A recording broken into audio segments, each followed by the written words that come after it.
ప్రభువైన యేసుక్రీస్తు నామములో మీ అందరూ కూడా హృదయపూర్వకమైనటువంటి వందనాలు తెలియజేస్తున్నాను. ఈ రాత్రికాల సమయంలో దేవుని యొక్క వాక్యం ధ్యానం చేసుకుని ప్రార్థన చేసుకుందాం.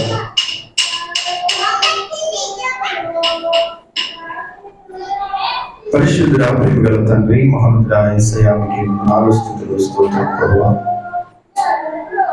ఈ రాత్రికాల సమయంలో మందాగా కూడినటువంటి మీ బిడ్డలను వాక్యము చేత నా ప్రభా మీరు బలపరచి, వాక్యముతో సూటిగా మాతో దేవుడిగా మాట్లాడి, వాక్యములు అనేటువంటి విషయాలను నా ప్రభా మేము గ్రహించేటువంటి స్థితిని మేమందరం కూడా కలిగి ఉండడానికి దయచేయండి. ఏ అంశమును బట్టి నా ప్రభా నేను ధ్యానం చేస్తున్నాను, ఏ అంశములు నా ప్రభా వివరించుకోవడానికి నా ప్రభా మీ లేఖనమును ధ్యానం చేస్తున్నాను. ఆ అంశముల పట్ల మీరందరూ కూడా అవగాహన కలిగి మార్పు చెంది ఏ సత్యమైన వేదవాక్యం నా ప్రభా ఏమని శ్రమిస్తుందో దాన్ని గ్రహించుకోగలిగినటువంటి విధానం మీరు మాకు అనుగ్రహించిందని యేసుక్రీస్తున్నాము బ్రతుకుతున్నాము తండ్రి. ప్రవేశించండి. అందరూ కూడా ప్రభు మీద వందనాలు తెలియపరుస్తున్నాను. వాక్య భాగం వెళ్ళే ముందు కొన్ని విషయాలు మీతో చెప్పడానికి ఆశపడుతున్నాను.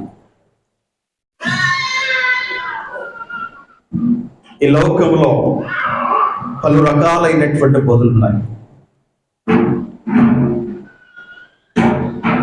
యేసుక్రీస్తు సువార్తను ప్రకటించిన తరువాత ఆయన దగ్గర నుంచి నేర్చుకున్నటువంటి అపోస్తులైనటువంటి వారి తర్వాత శిష్య సమూహంగా ఏర్పడినటువంటి వారు ఎంతోమంది ఉన్నారు. కాలక్రమేణా క్రీస్తు కోసం చనిపోయిన వారు ఉన్నారు, వాక్యము నిమిత్తము లోబడినటువంటి వారు ఉన్నారు, వాక్యమును అడ్డం పెట్టుకుని వ్యాపారం చేసినటువంటి వారు ఉన్నారు. వాక్యమునైనటువంటి విధానాన్ని అడ్డం పెట్టుకుని మనుషుడు హెచ్చుగా చూపించుకునేటువంటి విధానం కూడా ఈ లోకంలో నేర్చుకోలేదు. ఎందుకని ఈ మాటలు మీతో చెప్తున్నానంటే, పరిశుద్ధాత్మ దేవుడు పద్మాసు దీపంలో ఉన్నటువంటి యోహానికి దర్శన రీతిగా మాట్లాడినటువంటి సందర్భంలో 7 సంఘాలకి వర్తమానం పంపిస్తాడు. 7 దూతలకు వర్తమానం పంపిస్తూ ఉంటాడు. ఆ పంపించినటువంటి ఆ క్రమంలో ఒకటి కాపురుల గురించి, రెండవది విశ్వాసుల గురించి, అంటే సంఘముల గురించి, సంఘములో ఉన్నటువంటి బోధకుడి గురించి. ఇరువురు పట్ల ఆయన ప్రణాళిక ఏ విధంగా ఉన్నదో, ఇరువురు పట్ల ఆయన ఆలోచన ఏ ఉన్నదో, ఇరువురు పట్ల ఆయన తీర్పు ఏ విధంగా ఉన్నదో ఆ 7 సంఘాల యొక్క ధ్యానం చేసినప్పుడు మనకు అర్థమవుతుంది. ప్రాముఖ్యమైన విషయం ఏంటంటే, ప్రకటన గ్రంథం 2వ అధ్యాయంలో ఒకానొక వ్యక్తి గురించి ప్రస్తావన తీసుకొస్తాడు పరిశుద్ధాత్ముడు. నికోయిలాతు అనేటువంటి వ్యక్తి ఆ బోధ నీలో ఉన్నది, మార్పు చెందుము అని ఆయన మాట్లాడుతూ ఉంటాడు. ఇంతకీ ఈ నికోయిలాతు అనేటువంటి ఆ వ్యక్తి ఎవరు? వాస్తవానికి బైబిల్ గ్రంథంలో నికోయిలాతు అనేటువంటి ఆయన గురించి ఎంత పెద్ద చరిత్ర దానిలో లేదు. కానీ దేవుడు ఆయన ఉన్నతమైనటువంటి కృపను బట్టి అర్థం చేసుకోగలిగినటువంటి జ్ఞానమును మనకు అనుగ్రహించింది. నికోయిలాతు ప్రస్తావన కొన్ని అధ్యాయంలో లేదు. అంటే అపోస్తులైనటువంటి పౌలు చూసుకున్నప్పుడు తన చరిత్ర చాలా దాగి ఉంటుంది బైబిల్ గ్రంథంలో. పేతురును చూసినప్పుడు ఆయన గురించి వ్రాయబడి ఉంటుంది. కానీ ఈ నికోలాతో అనేటువంటి ఆ వ్యక్తి గురించి అంతగా బైబిల్ గ్రంథంలో రాయబడలేదు. పేరైతే ప్రస్తావన ఉంది, అతడు ఎచ్చటి వాడు రాయబడి ఉంది. కానీ తన బోధ ఎటువంటి విధంగా ఉన్నదో కూడా పరిశుద్ధాత్మ దేవుడు మరి చెప్తా ఉంటాడు. అయితే ఈ యొక్క అంశమునకు వెళ్లే ముందు ఒక ఉదాహరణగా కొన్ని మాటలు మీతో చెప్తాను, అర్థం కావడం. వైద్యులైనటువంటి డాక్టర్లు వైద్య వృత్తిలో నేర్చుకునేటప్పుడు కానీ దానిని పనిచేసేటప్పుడు కానీ ఎక్కడ హాస్యాస్పదముగా ఎక్కడ ఉండరు, చాలా సీరియస్గా ఉంటారు. అది నేర్చుకునేటప్పుడైనను ఏదైనా వాళ్ళు వ్యక్తులకు వైద్యం చేసేటప్పుడైనను చాలా సీరియస్గా ఉంటారు. ఎందుకంటే హాస్యాస్పదమైనటువంటి సమయం కాదు, గుర్తెరగాలి, గమనించాలి. అది చాలా అమూల్యమైనటువంటి సమయం. ఒకవేళ ఆ వ్యక్తి కనుక నిర్లక్ష్యం చేసి దానిని హాస్యాస్పదంగా చేసినట్లయితే ఒకటి, ఆ వ్యక్తి వైద్య రంగం నుంచి తొలగిపోతాడు. రెండవది, ఎవరికైతే వైద్యం చేస్తున్నాడో ఆ వ్యక్తి చనిపోవడానికి గల కారకుడు ఈ వ్యక్తి అవుతాడు. అందుకని అది చాలా సీరియస్ మ్యాటర్గా ఉంటుంది. అర్థమైందండి? ఎందుకని ఈ మాటలు మీతో చెప్తున్నానంటే, బైబిల్ గ్రంథంలో ఉన్నటువంటి విషయాలను బోధించేటప్పుడు ఒక్కొక్క వాక్యము వెనుక ఉన్నటువంటి అంతరార్థమును అర్థం చేసుకున్నప్పుడు ఒక మనుషుని యొక్క ఆత్మ సంబంధమైనటువంటి జీవితానికి ముడికొని ఉన్నది. Not a joke. అది హాస్యము కాదు, లేదంటే పోకిరి విధంగా చేసేది కాదు, ఎవరి పట్లే వారి యొక్క విధంగా బోధించేది కాదు. ఇక్కడ వైద్య రంగంలో ఒక ప్రాణం ఎంత ప్రాముఖ్యమైన విధంగా వైద్యులు దాన్ని చూస్తారో అలాగే ఆత్మ సంబంధమైనటువంటి విధానంలో ఒక ఆత్మ సంరక్షించబడడం కూడా దేవునికి అంతే ప్రాముఖ్యం. ఈ ప్రాముఖ్యమైన విషయంలో వాక్యమును బోధిస్తున్నటువంటి నేను కనుక ఒకవేళ హాస్యాస్పదంగా ఉన్నట్లయితే మీరు కూడా అదే విధంగా ఉంటారు. ఒకటి, నేను మరణిస్తాను, నా ఆత్మ మరణిస్తుంది. రెండవది, మీరు మీ ఆత్మ కూడా మరణిస్తుంది. అంత సీరియస్గా ఉంటుంది అన్నమాట. ఎందుకని ఈ మాట మీతో చెప్తున్నానంటే, వాక్యము ప్రకటించబడుతున్నటువంటి సమయాల్లో వాక్యమును ఒక వచనమును తీసుకుని మనుషులు హాస్యాస్పదంగా చేయడం మొదలుపెట్టారు కొన్ని స్టేజ్ల మీద. వాస్తవానికి వారు చేస్తున్నటువంటి పర్ఫార్మెన్స్ ఏదైనా డ్రామా ఆర్టిస్టులుగా చేయవచ్చు, కానీ దురదృష్టవశాత్తు వాళ్ళు ఏమైపోయారంటే దైవ సేవకులుగా పిలువబడుతున్నారు. వాక్యము గ్రహించినటువంటి వాడేమో ఒకవేళ బైర్య సంఘం వల్లే ఉండినట్లయితే ఏంటి నువ్వు చెప్పేది అని అడుగుతారు. ఎందుకంటే బైర్య సంఘం ఇప్పుడు లేదు, సంఘస్థులు ఇప్పుడు లేరు. బైర్య సంఘం వాళ్ళు ఎటువంటి వారంటే, అపోస్తలుడైనటువంటి పౌలు సువార్తను ప్రకటించుతున్నటువంటి ఆ సమయంలో లేఖనములు అలా ఉన్నవో లేవు అనేటువంటి పరిశీలన చేశారు. ఒకసారి చెప్తున్నాను, వాళ్ళు బోధిస్తున్నటువంటి అంశము లేఖనముకు సరిపోతుందా, సరిపోతుంది. వీళ్ళ ఆలోచన బట్టి, స్వకీయమైన విధానాన్ని బట్టి ఒకవేళ వాక్యమును బోధిస్తున్నారేమో అని ఏం చేశారంటే వాడు సరిచూసుకున్నారు. ఇప్పుడు ఏం చేస్తున్నారంటే వాడు ఏదో జోక్ వేయటం, వీడు పగలబడి నవ్వటం, ఇంకా అబ్బా ఎంత గొప్పగా చెప్పాడండి వాక్యం.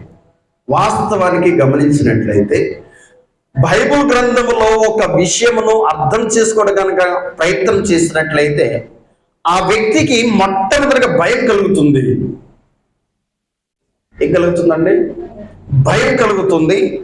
దానికి ఫలితమును అనుభవించినప్పుడు ఆనందం కలుగుతుంది. నవ్వురా, ఆనందం వేరు, నవ్వు వేరు. ఆనందముతో కూడా ఏడుస్తాడు మనిషి. దానిని ఆనంద బాష్పాలు అంటారు. నవ్వు వేరు, ఆనందం వేరు, హృదయం సంతోషం వేరు. ఇక్కడ పెదవులతో నవ్వుతున్నా కానీ మన హృదయం ఎంతో వేదనగా ఉంటుంది. గమనించుకున్నటువంటి వాడేమో వేదన పడతాడు. ఎందుకు ఈ వాక్యము హాస్యాస్పదం చేసేసారు? ఎందుకని ఈ మాటలు మీతో చెప్తున్నానంటే, చరిత్రలో నికోలాతో అనేటువంటి ఒక వ్యక్తి ఉన్నాడు. ఒకసారి ప్రకటన గ్రంథంలో 2వ అధ్యాయములో, ప్రకటన గ్రంథము 2వ అధ్యాయము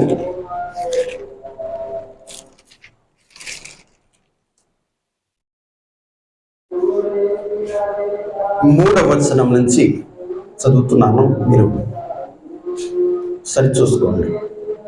2వ అధ్యాయము 3వ వచనం. ఎవరికి రాస్తున్నాడంటే ఎఫెసులో ఉన్నటువంటి సంఘపు దూతకు రాస్తున్నాడు, లేక వర్తమానం పంపిస్తున్నాడు దేవుడు. ఎవరికండి? ఎఫెసులో ఉన్నటువంటి సంఘపు దూతకు, అంటే సంఘ అధ్యక్షుడైనటువంటి వాడికి పంపిస్తున్నటువంటి దేవుని యొక్క వర్తమానం. ఏమని పంపిస్తున్నాడంటే, నీవు సహనము కలిగి నా నామము నిమిత్తము భారము భరించి అలయలేదని నేను ఎరుగుతున్నావు. మంచిగా చెప్తున్నాడు, మంచి మాటగా. ఎందుకనంటే తన యొక్క సాక్ష్యము దేవుని వద్దకు చేరింది. తన యొక్క ఉద్దేశము కానీ తన యొక్క క్రియలు కానీ దేవుని యొక్క విధానానికి చేరి ఉన్నది. అయినను మొదట నీకుండినటువంటి ప్రేమను నీ వదిలితివని నేను నీ మీద తప్పు ఒకటి మోపవలసి ఉన్నది. గమనించాలి. ఈ వర్తమానము దేవుడు ఒకవేళ మన యొద్దకు పంపించి మనతో మాట్లాడి, మీరు బాగానే ఉన్నారు, వారానికి 3 రోజులు దేవుని యొక్క సాన్నిధ్యంలో కూడుకుంటున్నారు, నాకు సంతోషమే, కానీ మీరు వాక్యము గైకొనట్లేదు అంటే మన గుండెల్లో ఒక్కసారి బాంబు పేలినట్టు అవుతుంది, బాధ వస్తుంది, నమ్ముడారు. ఒకవేళ దేవుడే స్వయంగా మనతో మాట్లాడి వారానికి 3 రోజులు నా సాన్నిధ్యంలో గడుపుతున్నారు, వాక్యమును ధ్యానం చేస్తున్నారు, సంతోషమే, కానీ మీ క్రియలు నా దృష్టికి అనుకూలమైన విధముగా లేవు అని ఒకవేళ దేవుడు మన యొక్క విధానం బట్టి సెలవిస్తే ఏమొస్తుంది? సంతోషం వస్తుందా? నవ్వు వస్తుందా? ఏమొస్తుంది? భయం కలుగుతుంది. అయ్యో, నేను ఒకవేళ దేవుని యొక్క రాజ్యమును కోల్పోతున్నానేమో అని భయం వాక్యమును అర్థం చేసుకునేటువంటి వారికి వస్తుంది. కింద వచనానికి వచ్చినట్లయితే, నీవు ఏ స్థితిలో నుంచి పడితేవో అది జ్ఞాపకం చేసుకుని మారు మనసు పొంది ఆ మొదటి క్రియలు చేయము. అట్లు చేసి నీవు మారు మనసు పొందితేనే సరి, లేని ఎడల నేను నీ యొద్దకు వచ్చి నీ దీపస్తంభమును దాని చోటు నుండి తీసివేతును. హెచ్చరిక చేస్తున్నాడు. నీవు మారు మనసు పొందువు. మొదట ఏ క్రియలైతే నువ్వు చేసివో ఆ క్రియలను మరలా చేయము. నీకు నీ మొదటిలో ఉన్నటువంటి విశ్వాసం ఏ విధంగా ఉన్నదో ఆ విధంగా మరలా దానిని పునరుద్ధీకరణ చేసుకున్నాము అని వాక్యమును బట్టి దేవుడు మాట్లాడుతున్నాడు. అయితే కింద వచనంలో అంటున్నాడు, అయితే ఈ ఒకటి నీలో ఉన్నది మెచ్చుకోదగ్గ విషయం. ఏముందంట? ఈ ఒకటి నీలో ఉంది. ఏంటంటే నికోలాతుల క్రియలు నీవు ద్వేషించుచున్నావు. ఇది నేను కూడా ద్వేషించుచున్నాను. ఇది ఒక సంఘపు అధ్యక్షుడైనటువంటి వారికి పంపించినటువంటి వర్తమానం. ఒకవేళ నాకి గనక ఈ లేఖ రాసినట్లయితే, నీ క్రియలను నేను ఎరుగుదును, నీ సహనం నేను ఎరుగుదును, అయినను తప్పు ఒకటి మోపవలసి ఉందంటే నాకు ఆనందం కలుగుతుందా, దుఃఖం కలుగుతుందా? కానీ దేవుడు ఒక విషయంలో నన్ను మెచ్చుకుంటున్నాడు. ఏంటి ఆ విషయం అంటే, ఫలానా నికోలాతు క్రియలను నువ్వు ద్వేషించుచున్నావు కాబట్టి వాటిని కూడా నేను ద్వేషిస్తున్నాను. దేవుడు ఏవి సత్యమైనవో, ఏవి మాన్యమైనవో, ఏవి ఖ్యాతి కలిగినటువంటి విధానమో దానిని తెలుసుకునేటువంటి వాడు చాలా ధన్యుడు అని లేఖనం చెప్తుంది. అయితే దేవుడు ఇక్కడ ఏమి సెలవిస్తున్నాడంటే, నికోలాతుల క్రియలను నువ్వు ద్వేషిస్తున్నావు, నాకు అనుగుణమైన విధంగా ఉంది నీ ఆలోచన, నీ ప్రవర్తన నాకు దేవుడు ఏం చేస్తున్నాడంటే మెచ్చుకుంటున్నాడు ఆ వ్యక్తిని. మరొక సంఘపు దూతకు మరొక లేఖ రాస్తున్నాడు, అంటే మరొక వర్తమానం పంపిస్తున్నాడు. అది ఇక్కడ చూద్దాం. ఇది ఏ సంఘం అంటే పెర్గములో ఉన్నటువంటి సంఘపు దూతకు. ఎవరండి? పెర్గములో ఉన్నటువంటి సంఘపు దూతకు ఇలాగూ వ్రాయము అని చెబుతూ, సాతాను కాపురమున్న ఆ స్థలములో నా యందు విశ్వాసి ఉండి నన్ను గూర్చి సాక్షి అయిన అంతిపైన వాడు మీ మధ్యను చంపబడిన దినములో నీవు నా నామమును గట్టిగా చేపట్టి నా యందు విశ్వాసమును విసర్జించలేదని నేను ఎరుగుతున్నాను. ఏం చెప్తున్నాడు? ఒక మంచి ప్రవర్తన కలిగి ఉన్నాడంట. తన యొక్క విధానంలో, విశ్వాస విషయంలో అతని ముందే ఒక వ్యక్తిని చంపినప్పుడు, అయా నేను ఎరగలేదు, ఇక్కడ పేతురు వలె బెంకల. పేతురు ఏమన్నాడు? నేను ఎరుగును అన్నాడు. కానీ ఈ వ్యక్తి అలా అనట్లేదంట. నా నామమును ఎరుగని నువ్వు అనలేదు కాబట్టి మెచ్చుకుంటున్నాను, అయినను నేను నీ మీద కొన్ని తప్పిదములు మోపవలసినది. ఎఫెసులో ఉన్నటువంటి సంఘపు దూతకేమో ఒక తప్పు ఒకటి మోపవలసి ఉన్నది అన్నాడు. పెర్గములో ఉన్నటువంటి సంఘపు దూతకేమో నీ మీద కొన్ని తప్పులు మోపవలసి ఉన్నది అన్నాడు. ఏంట తప్పులు అంటే చాలా విశేషంగా చెప్తున్నట్టండి ఈ విషయం. ఏంటి ఆ విషయం? ఒకసారి చదవండి. 14వ వచనములో, అయినను నేను నీ మీద కొన్ని తప్పిదములు మోపవలసినది, అవేవనగా విగ్రహములకు బలిచ్చినటువంటి వాటిని తిననట్లును, జారత్వము చేయనట్లును, ఇజ్రాయేలుకు ఉరియొడ్డమని బాలాకుకు నేర్పిన బిలాము బోధను అనుసరించువారు నీలో ఉన్నారు, అటు వాళ్ళని నికోలాతుల బోధను అనుసరించువారును నీలో ఉన్నారు. విశ్వాసం ఉంది వ్యక్తికి, దేవుని పట్ల నమ్మకం ఉన్నది, కానీ క్రియలలో మాత్రము దేవుని వ్యతిరేకంగా ఉన్నాయంట. విశ్వాసం వేరు, క్రియలు వేరు. మనలో విశ్వాసం ఉంది, క్రియలు లేవు. ఇప్పుడున్నటువంటి క్రైస్తవ సమాజంలో విశ్వాసం ఉంది, క్రియలు మరుగుపరచబడ్డాయి. ఏంటి క్రియలు అంటే, ఇక్కడ చూసినటువంటి ఆ సంఘపు దూతల్లో ఉన్నటువంటి క్రియలు ఏంటంటే విగ్రహార్పితమైనటువంటి వాటిని తినవచ్చని బోధిస్తున్నాడంట వ్యక్తి. ఏమంటున్నాడు? విగ్రహార్పితమైన వాటిని తినవచ్చును, జారత్వము చేయవచ్చును.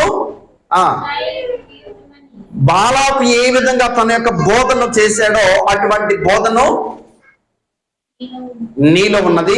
మరొక విషయం ఏంటంటే నికోలాతుల బోధ కూడా నీలో ఉన్నది. కింద వచ్చిన నేను చెప్తున్నాడంటే, కావున మారు మనసు పొందుము, లేని ఎడల నేను నీ ఎద్దుకు త్వరగా వచ్చి నా నోట నుండి వచ్చు ఖడ్గము చేత వీరితో యుద్ధం చేసేదను, చెవిగలవాడు ఆత్మ సంగముతో చెప్పుచున్న మాటలు వినుగాక.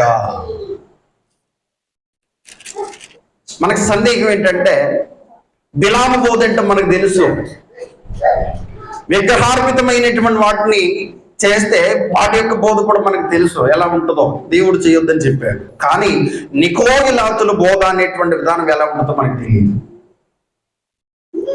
ఇక్కడ పరిశుద్ధాత్మ దేవుడు ఇక్కడ నికోలాతు అనేటువంటి వ్యక్తిని మొట్టమొదటిగా కనిపెట్టాలి. అసలు ఈ వ్యక్తి ఎవరు? అపోస్తల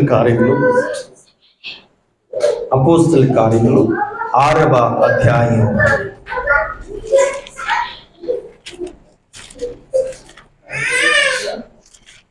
6వ అధ్యాయంలో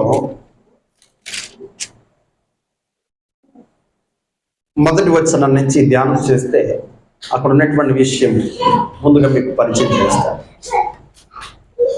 అపోస్తలైనటువంటి వారు బహుగా సువార్తను ప్రకటిస్తున్నారు. ఆ కాలంలో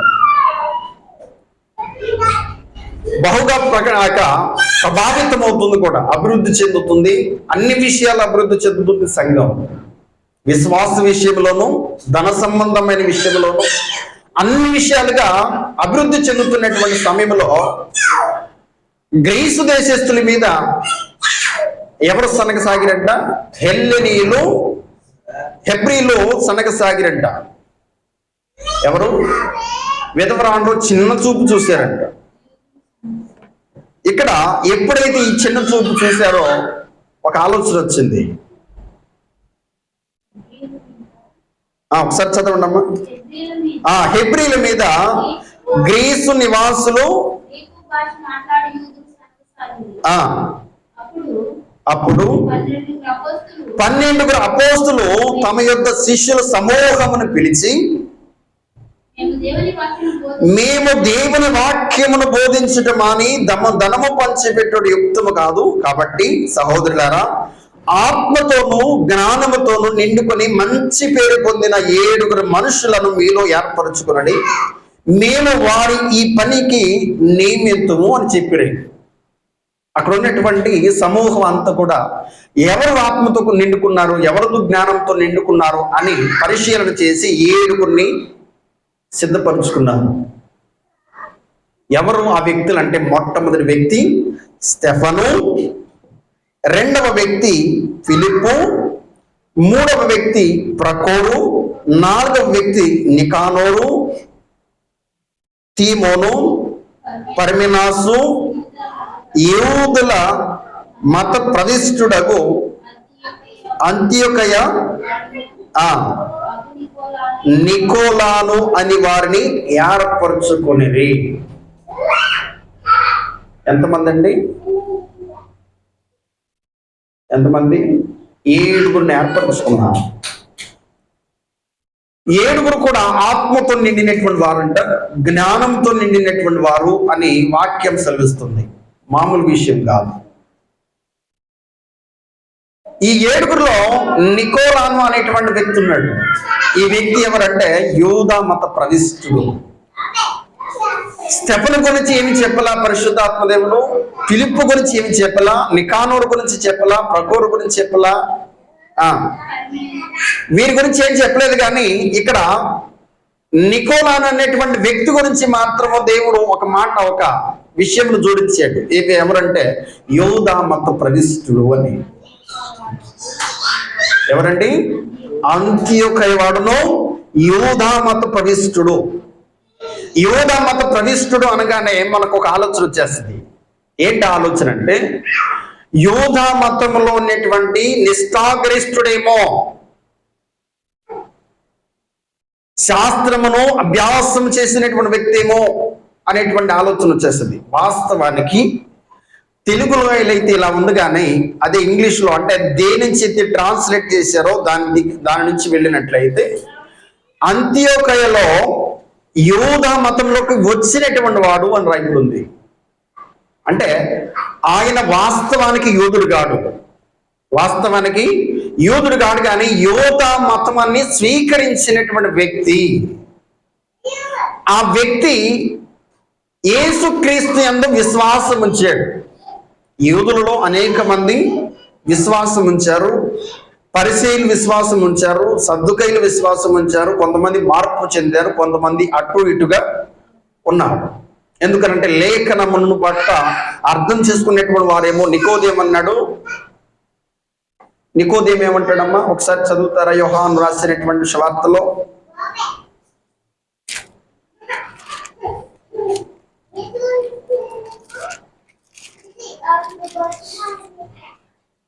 మూడవ అధ్యాయంలో అంటాడు, యూదులు అధికారి అయిన నికోదేము అనే పరిసయ్యుడు ఒకడు నేను, అతడు రాత్రి యందు ఆయన ఎద్దుకు వచ్చి, బోధకుడా, నీవు దేవుని యొద్ద నుండి వచ్చిన బోధకుడు అని మేము ఎరుగుదు. ఎలా దీన్ని గ్రహించాడంటే, ఆ వ్యక్తి లేఖనమును బట్టి అవగాహన కలిగినటువంటి వ్యక్తిగా మాట్లాడుతున్నాడు, ఊరకే మాట్లాడట్లా.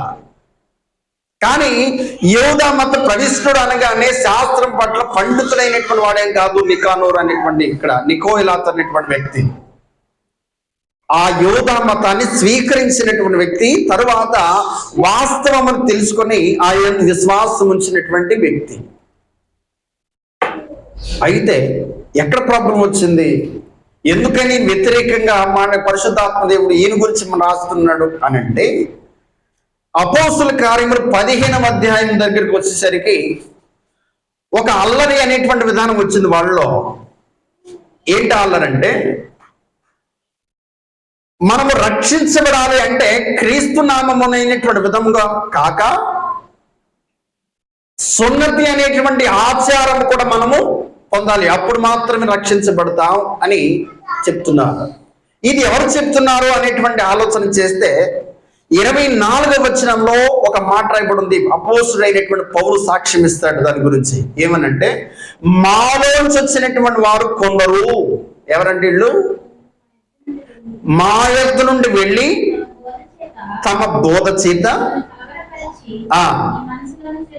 మీ మనస్సులను చేర్పుచున్నారు. Praise lord. ఏంటి ఆ బోధ అంటే సున్నతి ఆచారము కూడా ఉండాలి. ఎప్పుడైతే ఇటువంటి బోధను అవలంబిస్తున్నాడు వ్యక్తి, వ్యతిరేకమైనటువంటి బోధ చేశాడు. ఇదే బోధ కాకుండా బిలాము బోధ ఇతరులకు ఉన్నది, విగ్రహార్పితమైనటువంటి వాటిని తినవచ్చు అనే బోధ చేస్తున్నాడంట, జారత్వమును చేయవచ్చు, ఇవన్నిటి కూడా సమర్థించేటువంటి వ్యక్తిగా ఉన్నాడు ఈ నికోలాతు అనేటువంటి వ్యక్తి. పెద్ద చరిత్ర దీనిలో రాయబడలే ఆయన గురించి. కానీ ఒక్క మాటను అధ్యయనం చేస్తే అతనికి ఉన్నటువంటి గుణగణ లక్షణములు పరిశుద్ధాత్మ దేవుడు వివరిస్తున్నాడు. ఈ నికోలాతు ఎంత ప్రమాదకరమైనటువంటి వ్యక్తి అని. ఎందుకని ఈ ప్రస్తావన మీతో మాట్లాడుతున్నానంటే, ఇప్పుడున్నటువంటి క్రైస్తవ సర్వ సమాజంలో 100% ఈ నికోలాతుల బోధని అనుసరిస్తారు. ఎందుకనంటే లోకంలో ఉన్నటువంటి ఆచారములన్నీ కూడా క్రైస్తవ జనాంగంలోకి చూపిస్తారు. నికోలాతు చేసినటువంటి పని అదే. యోధా మతములో వాళ్ళ యొక్క సాంప్రదాయం ఏంటంటే సున్నతి పొందాలి. మోషే ధర్మశాస్త్రం ప్రకారం ఇక్కడ అబ్రహాము చేసినటువంటి సున్నతి, అబ్రహాము దేవుడు మా దేవుడు మా దేవుడు అనుకుని చెప్పుకుంటున్నటువంటి జనాంగం వీళ్ళు. అయితే అన్ని జనాంగములో నుంచి నా ప్రజలు నేను పిలిపిస్తాను, కానీ వారితో నేను దేవుడనే ఉంటానని ఆయన సెలవిచ్చాడు. వీళ్ళేం చెప్తారంటే మా దేవుడు అంటారు. అన్య సంప్రదాయములు ఎక్కడ కూడా బైబిలు ఖండిస్తుంది తప్ప సమర్థించదు. ఎందుకనంటే మనుషులు కల్పించినటువంటి విధంగా వాటిని దైవోపదేశములుగా చెప్తున్నటువంటి బోధలే తప్ప వాస్తవంగా దేవుని యొద్ద నుంచి వచ్చినటువంటి దైవ వాక్కు కాదది. అన్య సంప్రదాయం అనేటువంటి విధంగా ఒకవేళ ఆలోచన చేస్తే, ఉదాహరణగా మీకు చెప్తున్నాను అర్థం కావడానికి. క్రైస్తవ సమాజంలో ఇప్పుడున్నటువంటి సమాజము చూసినట్లయితే లేనటువంటి ఒక సాంప్రదాయం బైబిల్ గ్రంథానికి జోడిస్తారు. ఏంటి సాంప్రదాయం అంటే, జనవరి 1 తారీఖున వాగ్దానం, నూతన సంవత్సర వాగ్దానం. ఇక్కడ నూతన సంవత్సర వాగ్దానం అనేటువంటి విధానం బైబిల్ గ్రంథం పరిశీలన చేస్తే అది 100% తప్పు. నేను చాలా సందర్భాల్లో దాని గురించి వివరించాను.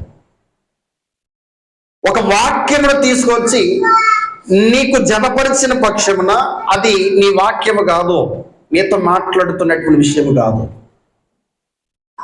అబ్రహాముతో మాట్లాడిన విధానం వేరు, ఇసాకుతో మాట్లాడిన విధానం వేరు, యాకోబుతో మాట్లాడిన విధానం వేరు, తన కుమారులతో మాట్లాడిన విధానం వేరు. ఒకరికి మాత్రం కూడా చెందదు. ఇంకా లోతుగా పరిశీలన చేస్తే ఎన్ని వాగ్దానములు అయితే ఉన్నవో అన్ని వాగ్దానములు దేవునివి అని చెప్తున్నారు. దేవునివి అని చెప్పినప్పుడు ఒకానొక వ్యక్తిని తీసుకొని ఒక 5 వాగ్దానాలు తీయమనండి, ఒకే రోజు 5 వాగ్దానాలు తీయమనండి, వేరు ప్రస్తావనలు వస్తాయి. దీనిని నేను పెట్టినటువంటి పేరు ఏంటంటే చిలక జోస్యం. వాడు ఇలానే చేస్తాడు. ఎన్నిసార్లు చిలక దగ్గరికి వెళ్ళినా అక్కడ ఉన్నటువంటి వాటిని తీస్తాడు కానీ మరొకటి తీయవాడు. ఎందుకంటే అక్కడ లేని దాన్ని అది తీయలేదు కాబట్టి. తెస్తుందా? ఎప్పుడైనా చెప్పించుకున్నారు చిలక జోస్యం? ఎన్ని ఉంటాయి వాడి దగ్గర? ఒక 20-30 కార్డులు ఉంటాయి. ఒక 100 మంది వెళ్ళారు అనుకోండి, తీసిన దాన్ని మరలా తీయాలి, తీసిన దాన్ని మరలా తీయాలి, కొత్త తీయటానికి లేదు. ఒకవేళ ఆ వ్యక్తి మరలా వచ్చినట్లయితే మరొకటి వస్తానే ఉంటది. అంటే ఇతని జాతకం మారిపోతుందా? ఏమవుతుంది? ఇందాక వచ్చింది అది అబద్ధం అయిపోయిందా?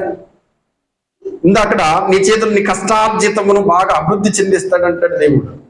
మరలా ఒక గంట అయిన తర్వాత మరలా ఇంకొక వాక్యాన్ని తీస్తే మరొక వాక్యం మాట్లాడుతుంది, నీ రాకపోకలేందో యెహోవా నిన్ను కాపాడును అని. ఇది ఒక వాగ్దానం. ఇలా మనుషులు కల్పించినటువంటి దానిని దైవోపదేశములుగా బోధించుతున్నటువంటి వారు ఉన్నారు. వీళ్ళే నికోయిలాతుల బోధ, లేని దానిని కల్పించటం. వాస్తవంగా బైబిల్ గ్రంథంలో ఏమని సెలవిస్తుందంటే దేవుని కృపను పొందినటువంటి వాడు ధన్యుడు అని. వీళ్ళేం బోధిస్తున్నారంటే సున్నతి ఆచారం పొందకపోతే రక్షణ లేదండి. అర్థమవుతుందండి? సున్నతి ఆచారం పొందకపోతే రక్షణ లేదు. యేసుక్రీస్తు ఎక్కడ ప్రకటించాడు ఈ సువార్తను? ఎక్కడ చెప్పాడు ఈ యొక్క పద్ధతిని? అపోస్తలైనటువంటి వారు ఎక్కడ చెప్పారు ఈ యొక్క విధానాన్ని? అంటే ఎక్కడ కూడా లేదు. కానీ యోధాములు మతంలోకి చేరాడు కాబట్టి అక్కడ ఉన్నటువంటి లక్షణములు అన్ని కూడా ఆపాదించబడ్డాయి నికోయిలాతులకి. ఇది సంఘములో చెప్పడం మొదలు పెట్టాడు. ఉదాహరణతో చెప్తున్నాను అర్థం కావడానికి. ఈ మధ్యకాలంలో ఒక దైవజనుడిగా పేరుగాంచినటువంటి వ్యక్తి యోసేపు, ఆయన పేరు ఏదో ఉంది, పొట్టుగా ఉంటాడు, తాడేపల్లి కూడా మన ప్రాంతానికి కూడా వచ్చాడు. ఏం పేరండి అయింది? యోసేపేనా ఏం పేరు అయింది? పొట్టుగా ఉంటాడు. మొన్న ఈ మధ్య పెట్టారు ఇక్కడ. వాస్తవానికి ఆ వ్యక్తి ఏం పని చేసేవాడు? ఇంతవరకు ఏం పని చేసేవాడు? సినిమా మూవీలో కమీడియన్గా ఆర్టిస్ట్గా పనిచేసేవాడు. ఏదో విపత్తుని బట్టి దేవుని నమ్ముకున్నాడు, సంతోషమే. విపత్తును బట్టి నమ్ముకున్నాడు, దేవుని యొక్క సేవకుడుగా నేను నియమితుడు అయ్యాడని చెప్పాడు. అంతా బాగానే ఉంది. కానీ ఇక్కడికి వచ్చేసరికి అక్కడ ఉన్నటువంటి లక్షణములన్నీ కూడా ఇక్కడ చేయడం మొదలుపెట్టాడు.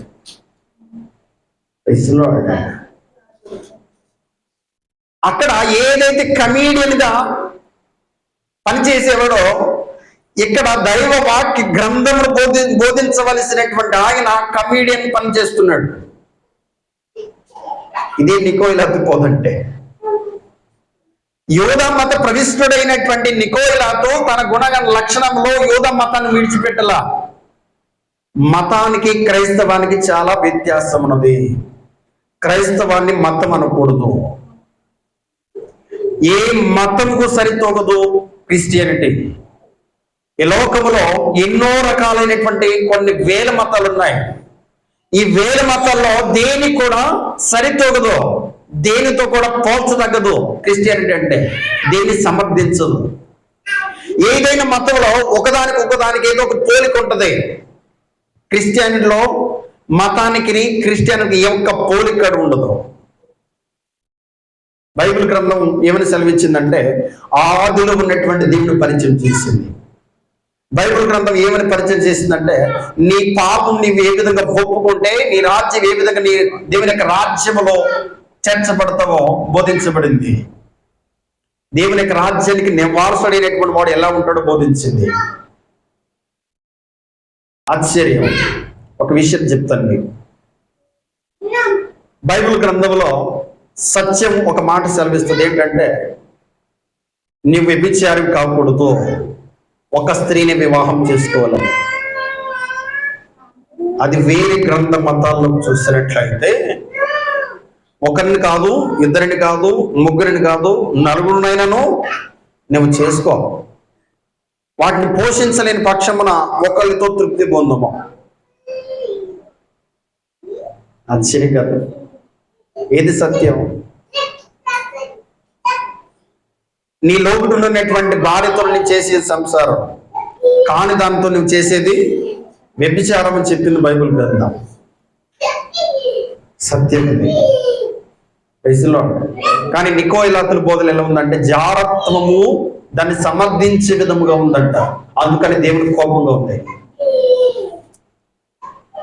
వరక చెప్పట్ల పరిశుద్ధాత్మ నికోయిలాతుల బోధను అనుసరించేటువంటి వారు నీలో ఉన్నారు. నీవు మార్పు చెందుము. దేన్ని మార్చుకోవాలి? నీ బోధన మార్చుకోవాలి. దేన్ని మార్చుకోవాలి? నీ క్రియను మార్చుకోవాలి. దేనిని మార్చుకోవాలి? వాళ్ళు బోధిస్తున్నటువంటి తీరును మార్చుకోవాలి. లేదంటే నా ఖడ్గముతో నిన్ను ఏం చేస్తానంటున్నట్టు చెప్తున్నాడు. చదవండమ్మా.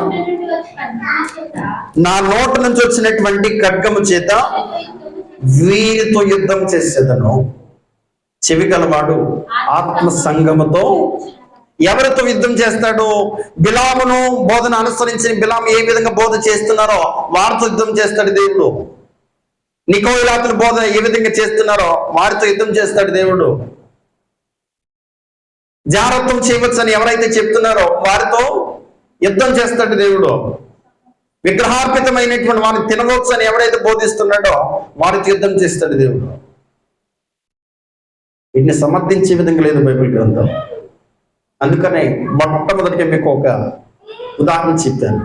వైద్య రంగంలో ఆ వైద్యుడు ఎంత సిద్ధపాటుగా ఉంటే అనారోగ్యం పడినటువంటి వ్యక్తి అంత స్వస్థపడతాడు. ఒకవేళ ఆ వ్యక్తి నిర్లక్ష్యము చేత ఆ జీవితమును గనక ఆ సమయమును గనక హాస్యాస్పదంగా చేసి నిర్లక్ష్యం గనక చేసినట్లయితే ఒక వ్యక్తి ఈయన దాని నుంచి తొలగించబడతాడు. రెండవది ఆ వ్యక్తి మరణం చెందుతాడు. క్రైస్తవ యొక్క విధానములకు వచ్చేసరికి ఆత్మ సంబంధమైనటువంటి మరణం గురించి బోధించింది బైబిల్ గ్రంథం. ఆ మరణాన్ని నుంచి నువ్వు తప్పించుకోవాలంటే ఇది అంత ఈజీగా నువ్వు తీసుకోకూడదు. ఈ బోధన చేయవచ్చులే, అలా ఉండొచ్చులే, చేస్తే ఏమైంది అనే విధానం ఉండదు. చేయకూడదు అంతే, బోధించకూడదు అంతే, అలా ప్రవర్తించకూడదు అంతే. గమనించుకొని ఒకవేళ నికోయిలాతుల బోధ నీలో ఉన్నదేమో, ఆ ప్రవర్తన నీలో ఉన్నదేమో, ఆ విశ్వాసం నీలో ఉన్నదేమో, అందరినీ సమర్థించేటువంటి విధానం నీలో ఉన్నదేమో, నువ్వు జాగ్రత్తగా చూసుకోను అని వాక్యం సెలవిస్తుంది. ఇప్పుడు గమనించండి, నికోయిలాతుల బోధ ఈ దేశములు కానీ పరదేశములు కానీ దాదాపు నాకు తెలిసి 90% అదే బోధలు ఉన్నారు. వ్యక్తులను పూజించటం, విగ్రహారాధన, డబ్బును ప్రేమించటం, విగ్రహారాధన, పరస్త్రీని ఆశించటం, జారస్త్రీ, జారత్వం, ధనాపేక్ష కలిగి ఉండటం, విగ్రహారాధన. ఇలా ఎన్ని సంఘాలు ఉన్నాయి. అన్ని సంఘాలతో ఇక్కడ పెర్గము సంఘపు దూతకు ఏ వర్తమానం పైన పంపిస్తున్నాడో దేవుడు అదే వర్తమానం లోక ప్రజలకు పంపిస్తున్నాడు. సార్దీసులో ఉన్నటువంటి ఏ సంఘం ఒకసారి ఎఫెసులో ఉన్నటువంటి సంఘపు దూతకు ఏ వర్తమానం అయితే పంపిస్తున్నాడో, ఏ విధంగా అయితే మెచ్చుకుంటున్నాడో ఆ విషయం బట్టి మెచ్చుకుంటాడు. కానీ ఆ మొదట ఉన్నటువంటి క్రియలు నువ్వు చేయము అని చెప్తున్నాడు ఎఫెసులో ఉన్నటువంటి సంఘపు దూతకు. గమనించుకొని మనం ఒకవేళ నికోయిలాతుల బోధన కనుక మనం అనుసరిస్తున్నామా, దేవుడు మనం గద్దిస్తున్నాడు, సరిచేసుకొని చెప్తున్నాడు, మార్పు చెందమని చెప్తున్నాడు. గ్రహించగలిగినటువంటి వాడేమో వాక్యమును పక్కదోవ పట్టించేటువంటి స్థితి. ఈ మధ్య కాలంలో తినవచ్చని ఒకడు, తింటే ఏమవుతుందని ఒకడు. ఇది ఎవరి బోధ అంటే యెజబేలు బోధ. ఎవరి బోధ అండి? యెజబేలు బోధ. యెజబేలు అనేటువంటి స్త్రీని నీ సంఘములో ఉండనిచ్చుచున్నావు. మరొక సంఘంతో మాట్లాడుతున్నాడు. యెజబేలు గురించి కూడా ఒకరోజు మీతో చెప్పడానికి ప్రయత్నం చేస్తాడు. ఈ నికోయిలాతులు అనేటువంటి వ్యక్తులు వ్యక్తి సమూహమా ఏంటనంటే ఎలా పరిగణించాలి? పెద్ద సమూహం.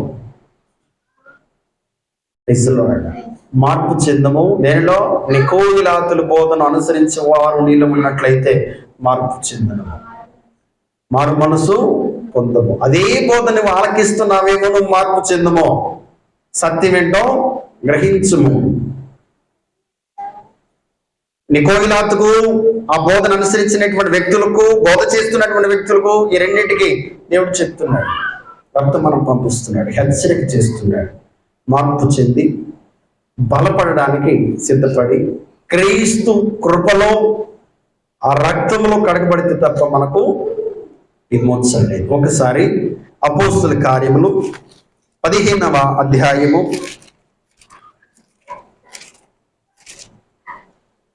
'ఏమని చెప్తున్నారంటే,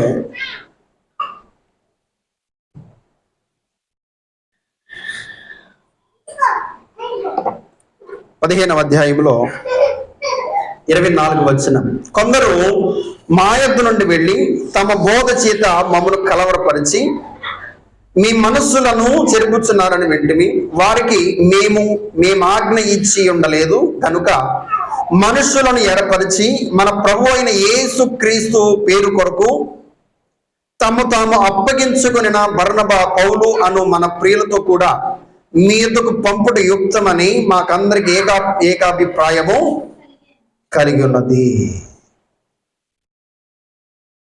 29వ వచనం, 11వ వచనం ఒకసారి చదవండి అమ్మా. 15:11, ప్రభు అయిన యేసు కృప చేత మనము రక్షణ పొందుదమని నమ్ముచున్నాము కదా, అలాగే వారును రక్షణ పొందుదురు. ఒకటే రక్షణ, ప్రభువైన యేసు క్రీస్తు కృప చేత మనము రక్షణ పొందుదము. ఉచితమైనటువంటి కృపను మనమే చూపిస్తున్నాడు సర్వశక్తిమంతుడు. అది విగ్రహార్పితమైనటువంటి విషయంలో లేదు, జారత్వం చేసేటువంటి విధంగా లేదు, సున్నతి ఆచారం వలన లేదు. ఒకటే విధానం, రక్షణ పొందాలంటే దేవుని కృపను పొందుకోవాలి. దేవుని కృపను పొందుకోవాలంటే నీవు పశ్చాత్తాపడాలి, మారు మనసు పొందాలి, ఆయన ముందు ఒప్పుకోవాలి. ఒప్పుకుంటే తప్ప నీవు ఆ రాజ్యంలో చేరపడు. ప్రతి ఒక్కరు కూడా సిద్ధపడి ఈ నికోయిలాతుల బోధ ఈ విధంగా ఉండము. ఒకవేళ ఈ సర్వ సమాజంలో మీకు అలా కనిపించినట్లయితే వారి యొద్ద నుంచి వైదొలగటం చాలా వేగం. సిద్ధపడి వాక్యమును బట్టి అవగాహన చేసుకునేటువంటి స్థితిని కలిగి ఉంటాం.